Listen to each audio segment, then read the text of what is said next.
In my conversations with Unitarian Universalist leaders, one of the issues that keeps coming up is visitors not coming back.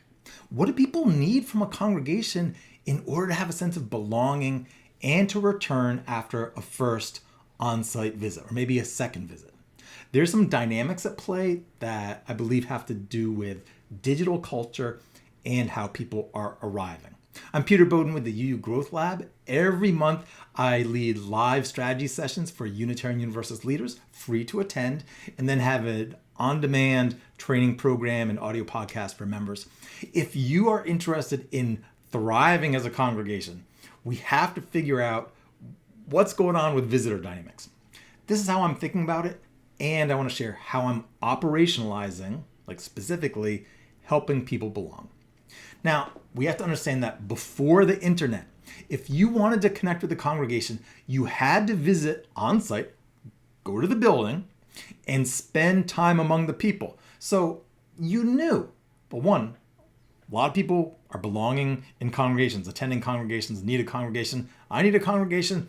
I'm going to pick one and I'm going to spend time there and make it work. Or maybe I'll visit around, church shop, and pick one, spend time among the congregation, and I'm going to pick the congregation that's right for me by being among the people. That's not the case anymore.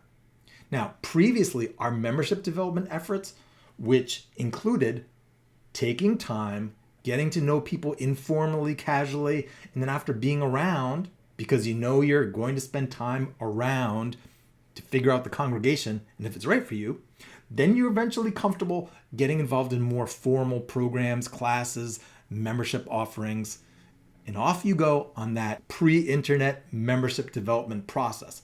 Today, people show up first on your website, discern if it's right for them. If they think high confidence that your congregation's right for them, then they visit with all this information that they researched on their own, maybe with your help, and then when they arrive, verifying, is this going to work? Like, is it as good as I thought? Is it the match I hoped for? Now, when people arrive in that state, they are not quite ready to dive into longer form programming, higher commitment offerings. Many of what, say, if a congregation offers an extensive membership class, it's like multiple sessions, whatever the bigger offerings is, a first-time visitor is not ready to dive into that. Second visit, probably not. Third visit, still probably not. But here's the thing. There's no longer this assumption that I'm going to spend time amongst people longer term, week after week after week, to make sure this is going to work long term. People are arriving with our internet immediate culture. I did all the research online, figured out that it was going to be right for me. I thought it was. And when I arrive, even if this isn't completely rational or logical, people want to know, yes, this is it. It's going to work.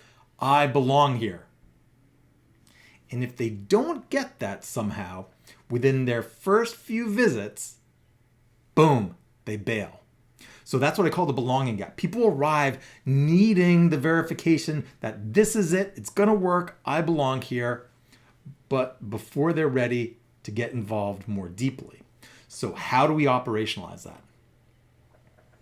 Conversation. Conversation is the engine, I believe, or the architecture, the system that really moves us into relationship, where we share, where we tell stories, where what we are experiencing we see in other people's journey. And so if we want people who are arriving, having done their research, to feel a sense of connection and belonging and stick around, we need to design conversations and conversation spaces optimized for newcomers. Now, there are a number of ways that I recommend doing this. There's no one right answer, but it can include things like using the welcome table, not just to give out information and answer questions, but to make sure you're offering people or helping people have that first really substantive, but maybe short, meaningful conversation. Things like having a newcomer cafe in your coffee hour, a space where people can just go and sit and join a gathering, a circle of chairs, a table that's just coffee hour, but for newcomers, but where guaranteed there are a couple leaders maybe facilitating conversation and other newcomers. And if you go to that table, boom, guaranteed, you meet other people, share a little bit, hear about other people's journey, and have a great Unitarian Universalist conversation. Maybe a more formal, once a month newcomer circle, where it's almost like a small group ministry, but for newcomers.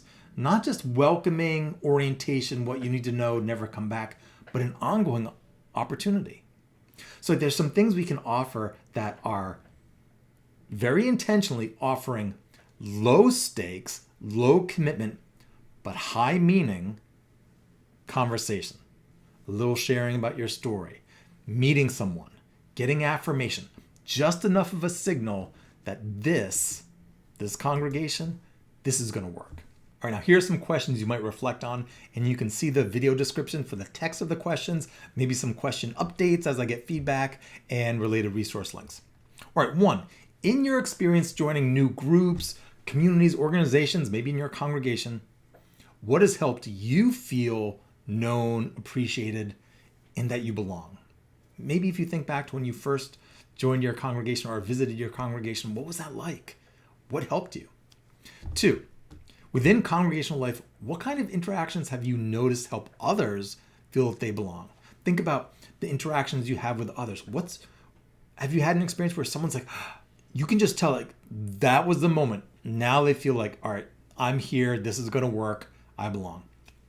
3, in your congregation, what opportunities do you currently offer to help visitors in this kind of belonging gap I'm talking about immediately connect with others and have a meaningful conversation? So first visit, second visit, third visit, before they join something more extensive, what are the opportunities for conversation? And 4, what opportunities might you create to help newcomers, first, second, third visit, have meaningful connection and conversation? We're talking first visit, I talked to someone, I shared some of my story. They're on a similar journey, or just from what they shared, I can tell that this is going to work. And I shared a little bit about why I'm here or what brought me. And they were so kind, appreciative, and affirming. This is going to work.